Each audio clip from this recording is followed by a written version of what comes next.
Welcome बच्चों, स्वागत है आप लोग का। और हम लोग पढ़ रहे हैं हमारी unit 4 electromagnetic induction and alternating current. Second chapter alternating current हम इसका स्टार्ट कर चुके हैं। और प्रीवियस क्लास में हमने देखा था मीन और average value of AC for half cycle. उसके बाद आपको एक छोटा सा होमवर्क भी दिया था, average value for complete cycle, जिसका आंसर 0 आता है। और पूरी उम्मीद है आप लोगों ने उसे कर भी लिया होगा। अब हम बढ़ाने जा रहे हैं इसमें कंप्लीट साइकिल के लिए, क्योंकि वैल्यू 0 होती है तो उसे किस तरीके से एक्चुअल वैल्यू की फॉर्म में और इफेक्टिव वैल्यू की फॉर्म में कैलकुलेट किया जाए वो हम देखेंगे। तो शुरू करते हैं।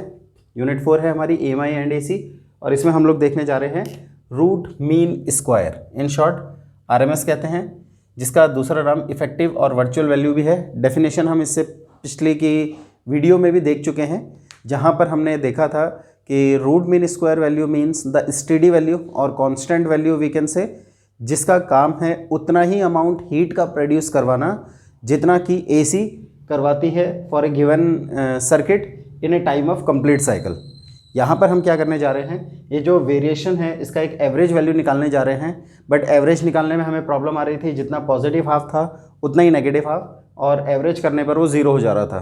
तो उसका रीज़न था क्योंकि यहाँ वाला पार्ट इसमें पॉजिटिव होता है, यहाँ वाला पार्ट नेगेटिव होता है, और जब हम पॉजिटिव और नेगेटिव को जोड़ रहे हैं तो वैल्यू 0 हो जा रही है।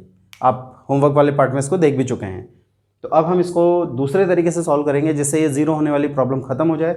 उसके लिए हम क्या करते हैं, हम ऐड करने से पहले इसको स्क्वायर करते हैं। अगर प्लस का स्क्वायर किया है तो आप जानते हैं प्लस होता है, बट माइनस का स्क्वायर भी प्लस मिलेगा आपको, और प्लस प्लस अगर आप जोड़ेंगे तो उस कंडीशन में 0 नहीं होगा। बट उस कंडीशन पर जो वैल्यू आएगी एवरेज वैल्यू, वो करंट की नहीं होगी बल्कि करंट के स्क्वायर की होगी। तो उसको मैनेज करने के लिए हमें उसे रूट करना होगा। तो हम कर रहे हैं पहले स्क्वायर, फिर हम निकाल रहे हैं उसका एवरेज मीन, और फिर हम उसका कर दे रहे हैं अंडर रूट। तो इसीलिए इसका नाम दिया गया है root mean square value of current. अगर IRMS देखना है आपको तो बेसिकली इसका मतलब है करंट के स्क्वायर के मीन का अंडर रूट निकालना है। कैलकुलेट करने का तरीका वही होगा जैसा हमने पहले कॉन्सेप्ट यूज़ किया है। तो हमारा काम इसमें करंट के स्क्वायर का मीन निकालने का है। तो सबसे पहले उसी की बात करेंगे। करंट के स्क्वायर का एवरेज कर रहे हैं, और एवरेज करने का तरीका है total current upon total number of current. जहाँ बात टोटल करंट की आ रही है तो वहाँ हम इंटीग्रेशन कर रहे हैं। करंट का dt के साथ कर रहे थे, इस बार करंट के स्क्वायर का dt के साथ करना है। और कितने टाइम के लिए, 0 से t के लिए चल रहा है तो t टाइम्स आ जाएगा, तो t को यहाँ रख देते हैं। साइकिल जो इंटीग्रेट होगी वो 0 से t तक जाएगी।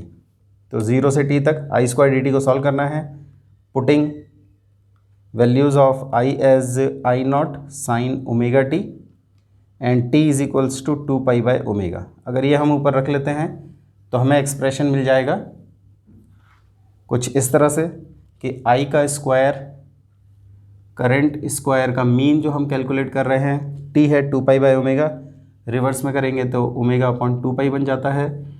इंटीग्रेशन है 0 से 2 pi by omega, and current का equation I0 sine omega t है। स्क्वायर करने पर ये हो जाएगा I0 square sine square omega t, साथ में है dt। तो कांस्टेंट फैक्टर जो इसमें बाहर होगा वो है ओमेगा, I0 स्क्वायर हो गया बाहर, अपॉन में 2 पाई है, इंटीग्रेशन 0 से 2 pi by omega sine square omega t dt। अब यहाँ प्रॉब्लम क्या आती है कि यहाँ स्क्वायर टर्म है ट्रिग्नोमेट्रिक फंक्शन की, जिसका हम डायरेक्ट इंटीग्रेशन नहीं कर सकते हैं, तो हम इसे कन्वर्ट करते हैं using sine square theta is equals to 1। इसको हम कन्वर्ट करने जा रहे हैं स्क्वायर से सिंगल टर्म में, तो ये बन जाएगा 1 माइनस कॉस 2 थीटा अपॉन 2। ये हमारा फार्मूला है। तो अगर आप इसको यहाँ सब्सटीट्यूट करेंगे तो फार्मूला बनता है करंट के स्क्वायर के मीन के लिए ओमेगा I0 स्क्वायर अपॉन 2 पाई, इंटीग्रेशन 0 से 2 पाई बाय ओमेगा चल रहा है, और ये साइन स्क्वायर थीटा होता है 1 माइनस कॉस 2 थीटा अपॉन 2। तो साइन स्क्वायर ओमेगा टी को हम लिख रहे हैं 1 minus cos 2 omega t upon 2। Expression dt के साथ चल रहा है, जो कांस्टेंट फैक्टर फिर से बाहर होगा वो है 2। तो 2 से 2 ये 4 हो जाएगा, और हमारा फार्मूला बनेगा ओमेगा I0 स्क्वायर बाय 4 पाई। अंदर एक्सपेंड करेंगे तो इंटीग्रेशन 0 से 2 पाई बाय ओमेगा है, dt आ जाएगा माइनस इंटीग्रेशन 0 से 2 पाई बाय ओमेगा है, और ये cos 2 omega t d t आ जाएगा। तो यहाँ पर बेसिकली जो ट्रिग्नोमेट्रिक फंक्शन का ट्वाइस में एंगल होता है 2 ओमेगा टी, ये कंप्लीट साइकिल के लिए 0 बनता है। तो आप चाहें तो उसको डायरेक्टली 0 रख सकते हैं। हम फिर भी यहाँ पर इसको एक बार एक्सप्लेनेशन में ज़रूर देख लेंगे कैसे ये 0 आ रहा है। तो बढ़ाते हैं आगे, omega I not square upon 4 पाई। अगर हम इस पार्ट को देखें तो ये आ रहा है इंटीग्रेशन ऑफ डी टी हो जाता है टी, लिमिट्स बन जाएंगी 0 से 2 पाई बाई ओमेगा। बाकी का पार्ट 0 होना है, बट वो 0 कैसे हो रहा है हम उसको यहाँ देख लेते हैं। Integration of cos x D x होता है साइन एक्स, तो यहाँ और ये cos A x D x की फॉर्म में है, तो integration of cos A x, यहाँ पर ए का काम ये करेगा 2 ओमेगा, ये कॉन्स्टेंट फैक्टर डिवीजन में जाएगा, कॉस 2 ओमेगा टी के लिए बन जाएगा साइन 2 ओमेगा टी अपॉन में 2 ओमेगा, और लिमिट्स जाएंगी 0 से 2 पाई बाय ओमेगा। इसको फर्दर आगे लेकर जाएंगे तो ये बनेगा omega I not square bye 4 pi, upper limit minus lower limit में 2 पाई बाय ओमेगा, माइनस 0 ये सॉल्व हो गया है, ये वाला पार्ट 0 बनने जा रहा है। कैसे? 2 ओमेगा यहाँ रखेंगे टी की जगह 2 पाई बाय ओमेगा, तो 2 से 2 कट जाएगा, 2 पाई बाय ओमेगा टी की जगह रखना है अपर लिमिट में, तो 2 पाई बाय ओमेगा में ओमेगा से ओमेगा कटेगा, 2 इंटू 2 पाई 4 पाई बन जाता है, साइन 4 पाई माइनस साइन 0। और आप जानते हैं साइन 4 पाई, साइन 0, साइन पाई, ये सारे के सारे हमारे 0 होते हैं, तो 0 माइनस 0 ये पार्ट ख़त्म होने जा रहा है, 0 ये बच जाएगा।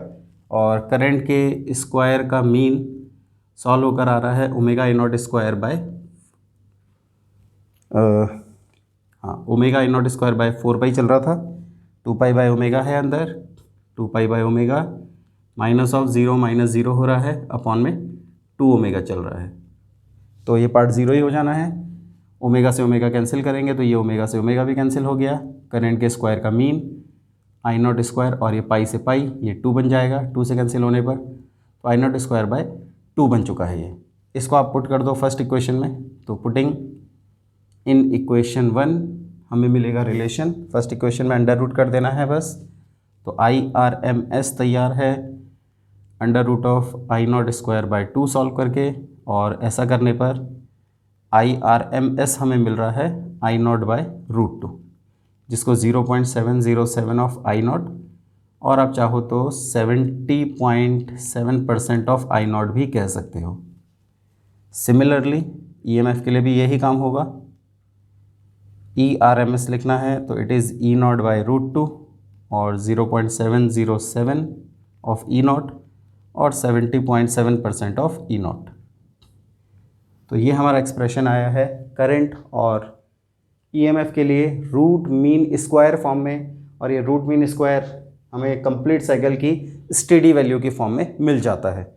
अब यहाँ पर जो एक और ज़रूरी बात याद रखने वाली है, जो हम पिछली क्लास में देख भी चुके हैं, कि जब भी एसी सर्किट में नॉर्मल कंडीशन में वोल्टेज या करंट के बारे में बोलेंगे और उसका नाम मेंशन नहीं करेंगे, तो वो यही होती है जिसका नाम है रूट मीन स्क्वायर या वर्चुअल या फिर इफेक्टिव वैल्यू। हमारे पास यहाँ पर 4 तरह की करंट और ईएमएफ हैं।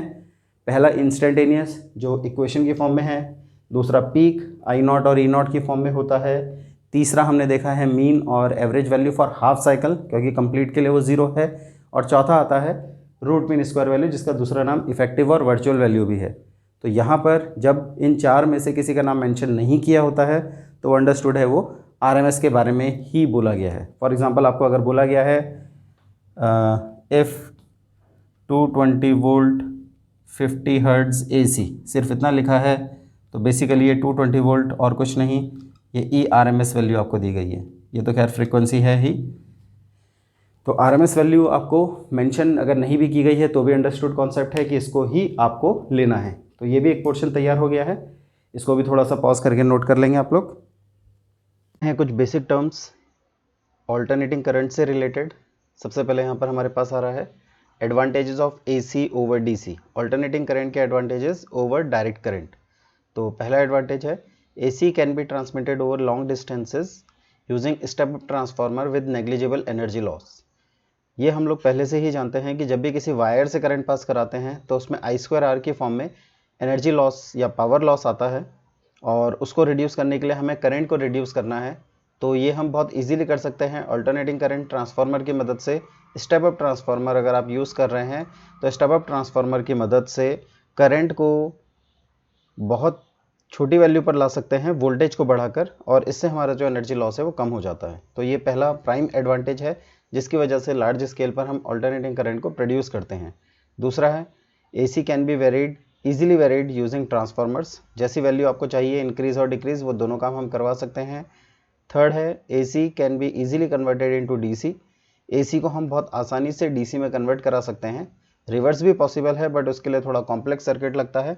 कंपेयर करें तो AC का कन्वर्जन DC में ईजी होता है, इसीलिए AC को प्रेफरेंस देते हैं। और लास्ट है बट इम्पॉर्टेंट है, it is easier and cheaper to generate AC than DC। जो AC का प्रोडक्शन है वो भी इकोनॉमिकली इफेक्टिव रहता है। इसके साथ साथ कुछ डिसएडवांटेजेस भी हैं यहाँ पर हमारे पास AC के एज़ कम्पेयर टू DC। जैसे कि number 1, the shock of AC is attractive while that of DC is repulsive. ये इंपॉर्टेंट पॉइंट है, ज़रूर याद रखना है आपको। AC का जो शॉक होता है ये खींचता है अपनी तरफ, जबकि DC रिपल करता है शॉक लगते वक्त। Next, it is more dangerous to work on AC as it shock is more dangerous than DC। यहाँ पर हम बेसिकली जो बात कर रहे हैं वो वैल्यू कंपैरिजन का है। अगर सपोज कोई आपसे कहता है DC 220 वोल्ट DC है तो उसका इफेक्ट 220 वोल्ट ही होगा। बट अगर कोई आपसे 220 वोल्ट AC कह रहा है तो बेसिकली वो root mean square value, RMS value और इफेक्टिव वैल्यू है, जिसमें पीक वैल्यू उससे भी ऊपर जाती है। नियर अबाउट अगर आप 220 वोल्ट AC का RMS वैल्यू से कंपेयर करेंगे तो जो पीक वैल्यू होगी वो 311 वोल्ट तक पहुंचेगी। तो 220 वोल्ट AC का शॉक 311 वोल्ट के बराबर होगा, जबकि 220 वोल्ट DC का शॉक 220 वोल्ट ही रहेगा। तो कंपैरेटिवली जो ज़्यादा शॉकिंग सिचुएशन देगा वो AC है। ये इसका एक डिसएडवांटेजियस पॉइंट बनता है। कुछ और पॉइंट्स हैं हमारे पास, जैसे कि फिनोमिना है लाइक इलेक्ट्रोप्लेटिंग, इलेक्ट्रो रिफाइनिंग। इसमें सिंगल डायरेक्शन और सेम डायरेक्शन ऑफ करंट चाहिए which can not be performed on AC। मगर फिर भी इनकी डिसएडवांटेजेस के कंपैरिजन में एडवांटेजेस ज़्यादा इफेक्टिव हैं, इसीलिए हम AC का प्रोडक्शन ज़्यादा करते हैं एज़ कम्पेयर टू DC। इसको आप पॉज करके नोट करेंगे, फिर हम आगे बढ़ते हैं, अपने AC सर्किट को आगे बढ़ाएंगे। नेक्स्ट हमारे पास आता है circuit components of AC circuits. Circuit components में हमारे पास AC सर्किट्स में लगाने के लिए पहला जो सर्किट कंपोनेंट आता है वो आता है रेजिस्टर या रेजिस्टेंस, आप इसे कह सकते हैं। R से हम डिनोट करते हैं, जिगजैग फॉर्म में होता है। इसके भी दो टाइप आते हैं हमारे पास। पहला आता है प्योर और आइडियल रेजिस्टर, जो प्रैक्टिकली एग्जिस्ट नहीं करता है। ये वो रेजिस्टर होगा, a resistor which has resistance with no value of inductance and capacitance. Pure resistor या आइडियल रेजिस्टर कोई आपसे कहता है तो थ्योरेटिकली होता है, जिसका मतलब है जिस वायर की हम बात कर रहे हैं उस वायर में ना तो इंडक्टेंस की एबिलिटी होगी ना ही कैपेसिटेंस की एबिलिटी होगी, जो प्रैक्टिकली पॉसिबल नहीं है।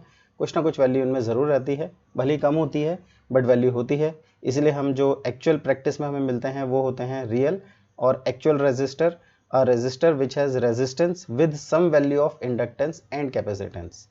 रेजिस्टेंस की वैल्यू ऑब्वियसली ज़्यादा होगी, स्मॉल ट्रेसेस होंगे उसमें इंडक्टेंस और कैपेसिटेंस के। सेकंड कंपोनेंट हमारे पास आता है इंडक्टर, जिसे हम L से डिनोट करते हैं। यहाँ हम इसको L से डिनोट करते हैं, और इसी तरह से ऊपर रेजिस्टर के लिए हम बात कर ही चुके हैं, R से डिनोट कर रहे हैं हम इसको। एंड इंडक्टर L मतलब और कुछ नहीं, ये सोलेनॉइड है जिसमें इंडक्शन कराने की एबिलिटी है। सेल्फ इंडक्शन आप पढ़ चुके हैं, याद है आपको, उसी के ऊपर बेस्ड है। थोड़ा सा अगर हम इसको डिस्कस करें तो इसमें भी दो पार्ट आते हैं, प्योर इंडक्टर और ideal inductor. Similar way, an inductor which has inductance with no value of resistance and capacitance. Practically possible नहीं है, आप किसी भी मटेरियल से इसको बनाओगे तो उसका अपना कुछ ना कुछ रेजिस्टेंस होगा जो यहाँ पर रेजिस्टेंस की वैल्यू प्रोवाइड करेगा, इसीलिए हम इसको प्योर या आइडियल कंडीशन पर कहते हैं आइडियल इंडक्टर। रियल और एक्चुअल कंडीशन में रियल और एक्चुअल इंडक्टर आता है an inductor which has inductance, obviously ये वैल्यू ज़्यादा होगी, with some value of resistance and capacitance. ठीक है, तो इसे भी पॉज करके नोट करेंगे। बढ़ाते हैं थर्ड कंपोनेंट को आगे। थर्ड कंपोनेंट है हमारे पास कैपेसिटर। हम पढ़ ही चुके हैं पैरेलल प्लेट कैपेसिटर के बारे में। प्योर और आइडियल कैपेसिटर, फिर से a capacitor which has capacitance with no value of resistance and inductance. Practically possible नहीं होगा ऑब्वियसली। रियल और actual capacitor means a capacitor which has capacitance with some value of resistance and inductance.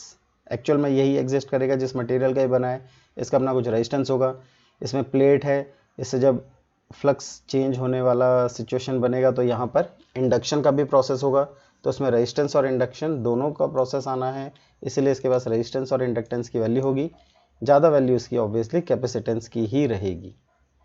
तो starting में हम लोग जो discussion में रखेंगे वो इनकी इंडिविजुअल प्रॉपर्टी को समझने के लिए प्योर फॉर्म में रखेंगे थ्योरेटिकली, और फिर इनके कॉम्बिनेशंस को भी देखेंगे। तो बढ़ाते हैं इसको आगे। कुछ बेसिक इंट्रोडक्शन, बेसिक टर्म्स को सीखने के बाद अब हम देखने जा रहे हैं हमारे इस चैप्टर में बहुत ही इंपॉर्टेंट पोर्शन है जिसको हम पढ़ते हैं in the form of phasor diagram. Phasor diagram को लेकर हमें कुछ एसी सर्किट्स देखने हैं। हमने 3 सर्किट कंपोनेंट देखे हैं, जैसे कि एक है रेजिस्टर R, एक है इंडक्टर सोलेनॉइड की फॉर्म में होता है L, और एक है कैपेसिटर C। तो इन सर्किट कंपोनेंट के अक्रॉस जब हम एसी सर्किट कनेक्ट करते हैं तो इसमें कैसे अल्टरनेटिंग ईएमएफ और अल्टरनेटिंग करंट का बिहेवियर होता है एक दूसरे के रिस्पेक्ट में, उसे हम पढ़ते हैं in the terms of phasor diagram. So basically phasor diagram are nothing but the graph drawn between alternating EMF and alternating current and having some value of phase difference और फेज एंगल बिटवीन देम। तो basically एक graph होगा जिसमें हम EMF और current के बीच में बनाएंगे, जिसको मान लेते हैं इधर आपने ईएमएफ दिखाया है, इधर आप करंट दिखा देंगे, इनके बीच में कोई एंगल होगा फेज डिफरेंस का फाई, वो उनके इक्वेशन को कंपेयर करके ही पता चलेगा। या आप करंट को आगे दिखा दें और ईएमएफ को ऊपर, ये आपके ऊपर है। बस इसमें फ़र्क ये होता है कि जो ऊपर दिखाया जाता है वो लीडिंग फॉर्म में माना जाता है, आगे बढ़ रहा है, और जो नीचे रहता है वो लैगिंग फॉर्म में रहता है। ऐसे यहाँ पर ये लैगिंग फॉर्म है तो इसके कंपैरिजन में ये लीड फॉर्म में आएगा। तो क्या है कैसे है वो थोड़ा हम सर्किट टू सर्किट जब मूव करेंगे तब देखेंगे उसको। तो बढ़ाते हैं इसे आगे। डिफरेंट एसी सर्किट, बेसिकली हमें 7 एसी सर्किट पढ़ने हैं। 3 हम पढ़ेंगे individual, pure R, pure L और प्योर सी को लेकर। फिर हम इनके कॉम्बिनेशन देखेंगे सीरीज़ में, आर और एल एक साथ आएगा, एल और सी एक साथ आएगा, और आर और सी भी एक साथ होगा। तो 6 सर्किट ये हो जाते हैं, और फिर तीनों का सीरीज़ कॉम्बिनेशन भी देखा जाएगा।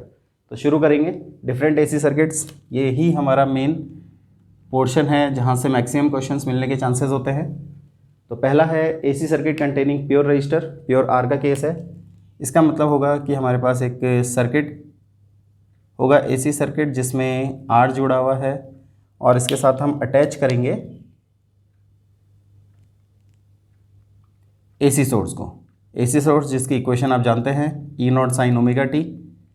प्योर आर के अक्रॉस जब ये करंट पास कराएगा, यहाँ से करंट पास हो रही होगी कुछ, तो वो करंट अल्टरनेटिंग करंट होगी। आर का बिहेवियर अप्लाइड ईएमएफ पर कैसा होगा उसके हिसाब से हमें इक्वेशन बनानी है और कंपेयर करके इनका फेस चेक कर लेना है, जो कि ट्रिग्नोमेट्रिक फंक्शन के आगे होता है। तो शुरुआत करते हैं। Let applied EMF be E is equals to E naught sine omega t. ये हमने मान लिया है अप्लाइड ईएमएफ है, इंस्टेंटेनियस ईएमएफ। अब करंट अगर देखें तो सर्किट कंपोनेंट है रेजिस्टर, तो करंट अक्रॉस रेजिस्टर, ये सिंपल फार्मूला होता है ओम्स लॉ का, वोल्टेज अपॉन रेजिस्टेंस। वैल्यू रखेंगे तो E naught sine omega t upon R, और ई नॉट अपॉन आर को आप समझ ही रहे होंगे कि ये बन जाता है आई नॉट। तो I is equals to I naught sine omega t हमारी इक्वेशन आ गई है, और अब ये कंपेयर होने के लिए तैयार है। ट्रिग्नोमेट्रिक फंक्शन यहाँ और यहाँ सेम है, तो एंगल देखेंगे तो यहाँ आ रहा है फेज़ ओमेगा टी, करंट में भी है फेज़ ओमेगा टी। तो फेज़ डिफरेंस की अगर बात करते हैं आप, difference in phase of the two equations, phase difference phi it is coming as 0। फेज़ डिफरेंस 0 आने का मतलब है इनका जो फेज़ है वो सेम है, और सेम फेज़ है तो फेज़र डायग्राम कैसा ड्रॉ करना चाहिए हमें, उसकी बात कर लेते हैं। अगर सिंपल डायग्राम की बात करें तो हम इसको कुछ इस तरीके से दिखाते हैं कि ये सपोज़ हमारे पास ईएमएफ है, तो ये हो गई हमारी करंट जो कि सेम डायरेक्शन में सेम फेज़ में चल रही है, और इसीलिए इनका जो फेज़ डिफरेंस है वो 0 डिग्री हो गया। आप चाहें तो इसको ऐसा भी दिखा सकते हैं, यह है करंट, और इसी के साथ पैरेलल बना के दिखा सकते हैं ईएमएफ। बस ध्यान रखना है कि दोनों में कंपैरिजन करते वक्त ये ज़रूर हो कि ईएमएफ की वैल्यू बड़ी दिखानी है आपको एज़ कम्पेयर टू करंट। इसको एक्चुअली अगर टेक्निकल डायग्राम के फॉर्म में देखें तो हम इसे बेसिकली कुछ इस तरीके से ड्रॉ करते हैं। टाइम के साथ ईएमएफ की इक्वेशन अगर आप बनाएंगे तो ये कुछ ऐसी है, और बिल्कुल इसी में करंट को भी दिखाएंगे साथ में। करंट को हम ब्लैक से दिखा रहे हैं तो उसका वेरिएशन कुछ ऐसा होगा। मैग्नीट्यूड में छोटा है, इसका ई नॉट भी छोटा होगा, ई नॉट बड़ा होगा, आई नॉट छोटा होगा, इधर ई नॉट बड़ा होगा, आई नॉट छोटा होगा, लेकिन जो वेरिएशन है वो आइडेंटिकल है। जिस टाइम पर करंट ज़ीरो है उसी टाइम पर ईएमएफ भी ज़ीरो है, जिस टाइम पर करंट मैक्सिमम है ईएमएफ भी मैक्सिमम है। इसी तरह से जहाँ ईएमएफ ने मैक्सिमम वैल्यू एक्वायर की है, करंट ने भी एक्वायर की है, जीरो वैल्यू भी सेम टाइम पर एक्वायर कर रहे हैं। इसको बोलते हैं ये सेम फेज़ में ट्रेवल कर रहे हैं। डिटेल आपने 11th क्लास में पढ़ी है फेज़ डिफरेंस की, वही कॉन्सेप्ट है। अब अगर हम इसके स्टार्टिंग पार्ट पर टेंजेंट ड्रॉ करते हैं यहाँ से, तो ब्लू का टेंजेंट ये आता है, और ऐसे ही जो ये ब्लैक वाला पार्ट है जिसका ग्राफ ये जा रहा है, इसका टेंजेंट भी ऐसे ही बनता है। ये आई है, ये ई है, और इन्हीं दोनों को हमने यहाँ ट्रेस कर दिया है। तो ये डायग्राम खैर इतना डिटेल में बोर्ड में नहीं भी बनाते हैं तो भी चलेगा, ये भी आपका काम चल जाएगा। अगर आपको ये मुश्किल लगता है तो आप इसी को प्रीफर करें, ये भी आपको पूरे मार्क्स दिलाता है। तो हमारा पहला ऐसे सर्किट तैयार हुआ है। आप थोड़ा सा इसको पॉज करके नोट करेंगे तो हम बाकी के सर्किट कंपोनेंट पर भी जाएंगे।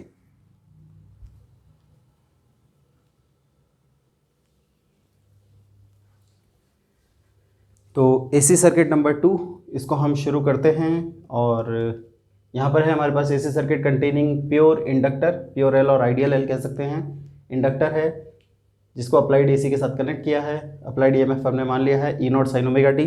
और अब हमें करंट की भी ऐसी एक इक्वेशन बनानी है, बट प्योर रेजिस्टेंस जैसी सिंपल इक्वेशन नहीं आएगी। देखते हैं, बिहेवियर अलग है इंडक्टर का।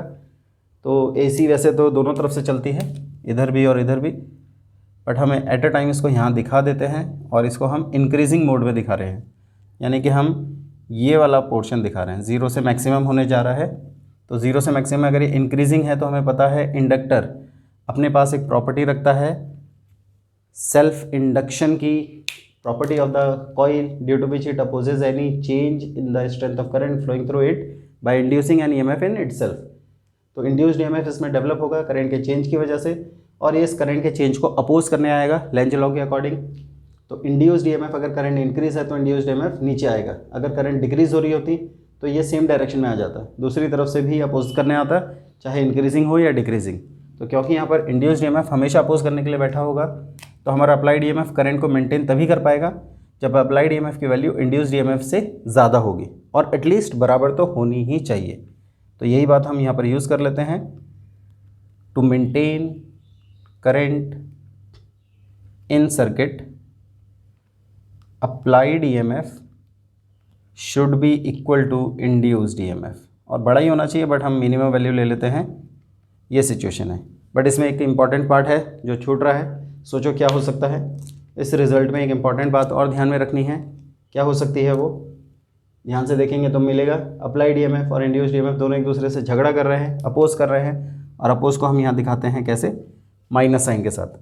अप्लाइड ईएमएफ है ई, इंड्यूस्ड ईएमएफ का फॉर्मूला अगर इंडक्टर जिसका coefficient of self induction L है, इसका फॉर्मूला हमने पढ़ा है minus L D I by D T, आपको याद आ रहा होगा। माइनस माइनस प्लस हो जाता है, इक्वेशन ई की रखेंगे तो E naught sine omega T, और ये हो गया है L D I by D T. तो सिर्फ डी आई को हमें अलग करना है, तो डी आई को अलग करने के लिए क्रॉस मल्टीप्लाई का खेल है, और इसको हम आगे बढ़ाएंगे तो ये हमें कुछ ऐसा मिलने जा रहा है। देखते हैं क्या है। डी आई हो जाएगा, एल नीचे आ जाएगा डी टी मल्टीप्लाई में, तो डी आई का एक्सप्रेशन बन जाएगा E naught sine omega t d t by L. अब ये डी आई है, इसको आई बनाना है, इंटीग्रेट करेंगे दोनों तरफ, तो इंटीग्रेटिंग बोथ साइड्स हमें मिलेगा इंटीग्रेशन, और डी आई तो आई हो जाएगा direct, integration E not upon L sine omega t d t चल रहा है, कांस्टेंट फैक्टर को बाहर करेंगे, ई नॉट बाई एल बाहर हो गया, integration of sine omega t d t चल रहा है, E naught by L sine omega t के लिए आप जानते हैं ये होता है minus cos omega t upon omega, और माइनस बाहर करेंगे तो minus E not upon omega L बाहर हो गया है कॉस ओमेगा टी। अच्छा, हमें बाहर माइनस में नहीं रखना एक्सप्रेशन, इसको अंदर भेजना है, तो उसके लिए थोड़ा सा रीअरेंज करते हैं इसको, और ये बनता है यूजिंग, हम एक कॉन्सेप्ट लगा लेते हैं, आपको ध्यान हो अगर, sine 90 minus theta is equal to cos theta, ये फॉर्मूला होता है। तो अगर कॉस थीटा है तो उसको साइन 90 माइनस थीटा लिख सकते हैं। आई का formula minus E not by omega L sign 90 minus theta यानी कि ओमेगा टी, फिर इस माइनस को अंदर मल्टीप्लाई करेंगे तो आई आ जाएगा E not upon omega L sine omega t minus theta और 90 ओमेगा टी माइनस 90। ये हमारी इक्वेशन बनने जा रही है। अभी इसको थोड़ा सा और रीअरेंज करते हैं। यहाँ पर आई ट्रिग्नोमेट्रिक फंक्शन साइन में आ चुका है क्योंकि ईएमएफ की इक्वेशन भी साइन में है, तभी कंपेयर हो पाएगा। दूसरा यहाँ पीक वैल्यू है तो यहाँ भी पीक वैल्यू बनानी है। उसके लिए हम कहते हैं कि अगर sign omega t minus pi by to कभी 90 होकर 1 बनाएगा, omega t minus pi by to अगर 90 है यानी कि टी की वैल्यू 0 रख दो, ये 90 के एक्सप्रेशन पर आ जाएगा, 1 बना के देगा आपको माइनस में। तो मैक्सिमम वैल्यू को दिखाने के लिए जो आई का एक्सप्रेशन है वो हो जाएगा E not upon omega L, maximum current बनेगी ये। और मैक्सिमम करंट को आप जानते हैं हम कैसे दिखाते हैं, आई नॉट से, यानी कि E not upon omega L is nothing but I naught. तो I is equals to therefore I naught sine omega t minus pi by two बन रहा है। ये हो गई हमारी इक्वेशन नंबर 2। फर्स्ट और सेकंड को कंपेयर करेंगे तो हमें क्लियरली फेज डिफरेंस मिल जाएगा। Phase difference phi is equals to, अब आप देख लो, इधर ओमेगा टी है, इधर omega t minus pi by two है, यानी कि जो डिफरेंस आ रहा है वो पाई बाई टू का है। और पाई बाई टू का डिफरेंस भी साथ में क्या बता रहा है कि किसी के पास वैल्यू ज़्यादा होगी फेज़ की तो किसी के पास कम। इसके पास ओमेगा टी है तो इसके पास omega t minus pi by two है, यानी कि करंट पीछे चल रही है और ईएमएफ इसका मतलब आगे चल रहा है। यहाँ पर E leads I by pi by two और I lags E by pi by two, दोनों में से कोई भी बात आप बोल सकते हैं। डायग्राम अगर बनाना है तो इसका जो वे है दिखाने का वो कुछ ऐसा आता है कि करंट आप इधर दिखा रहे हैं आगे, तो ईएमएफ को दिखाइए ऊपर, वो भी कितने से, 90 डिग्री से। ये ई है लीड करता हुआ 90 पर, या फिर ई को आप नॉर्मल दिखा दीजिए और आई को आप नीचे दिखा देंगे लैग करते वक्त, ये भी 90 पर है। तो दोनों में से जो आपको इजी लगे वो आप बना सकते हैं। अदरवाइज़ अगर डिफ़िकल्ट वाले की बात करनी है तो डिफ़िकल्ट वाले में हम ऐसा दिखाते हैं इसको, टाइम और ईएमएफ की इक्वेशन। तो ईएमएफ तो ट्रिग्नोमेट्रिक फंक्शन साइन में चल रहा है तो हम साइन का कर्व बना ही देंगे इसमें। बट अगर आप बात करेंगे करंट की तो करंट साइन नहीं है बल्कि वो कॉस में है, वो भी माइनस कॉस में। तो अगर माइनस कॉस का आपको ध्यान हो तो माइनस कॉस का ग्राफ कुछ इस तरह से बनता है।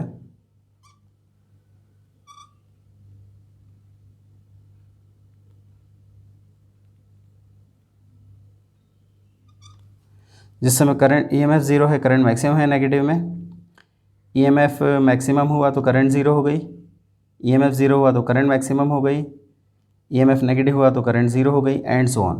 तो ये हमारी करंट हो गई ब्लू वाला पार्ट, और ये, और इस पर टेंजेंट ड्रॉ करेंगे तो ब्लू का टेंजेंट हमारा इधर जा रहा है आई, ईएमएफ का टेंजेंट हमारा इधर जा रहा है ई, और इन दोनों को अगर आप शिफ्ट करते हैं, ये ई है ये आई है, इन दोनों को जोड़ देंगे ये आपको 90 मिल जाएगा। ऑब्वियसली ये छोटा होगा, ये मैग्नीट्यूड में छोटा रहेगा, ये बड़ा होगा, ईएमएफ लीड करते हुए और करंट लैग करते हुए, एंगल इनका बना रहेगा 90 डिग्री। तो ये हमारा केस है जहाँ पर हमने अप्लाइड ईएमएफ प्योर इंडक्टर के अक्रॉस कनेक्ट किया है और इसका बिहेवियर देखा है टुवर्ड्स एसी। तो इसे भी पॉज करके नोट करेंगे। तो बढ़ाते हैं फिर इसको आगे।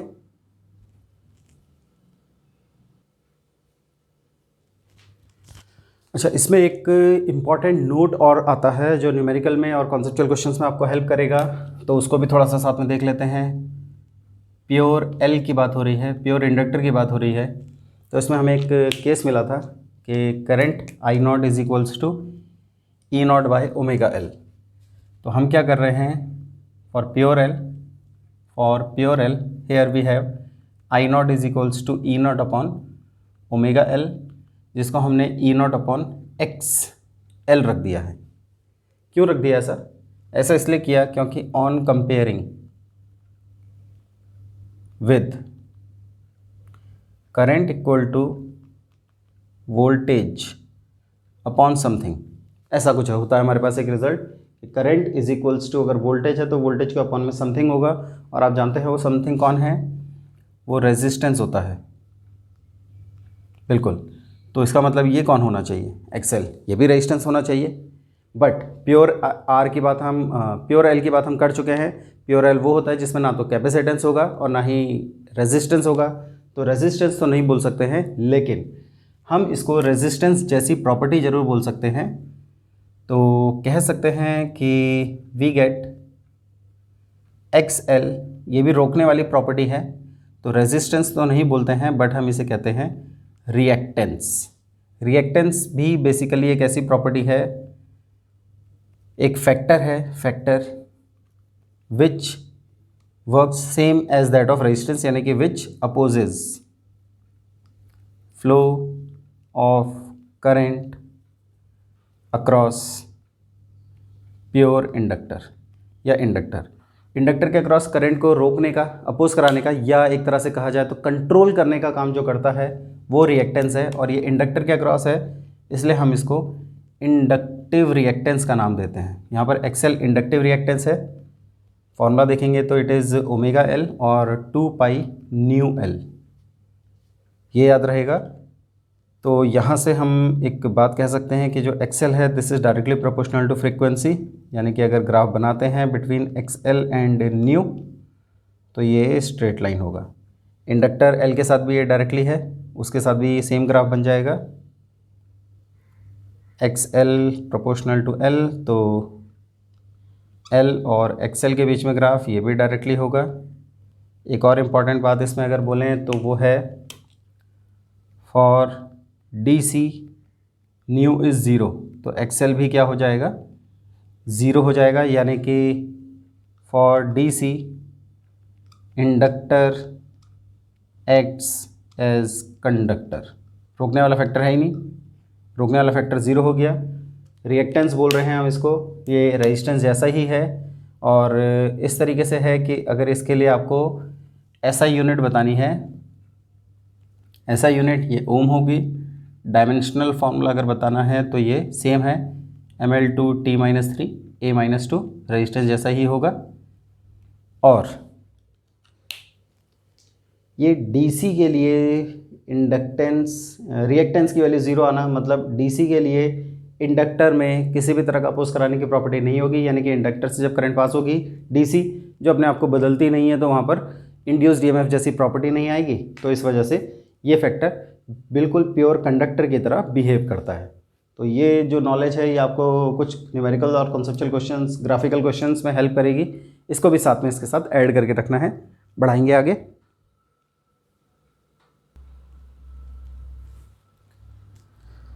तो यहाँ तक आते आते हमने AC सर्किट्स को भी देखा, प्योर R प्योर L की बात हो गई है, अभी एक प्योर C बचा है और उसके बाद इनके कॉम्बिनेशंस की बात होनी है। तो ये सारी बातें हम लोग करेंगे अगली क्लास में, तब तक आप इसको अच्छे से पढ़ के रखें। मिलेंगे आपसे अगली क्लास में, till then take care, good bye.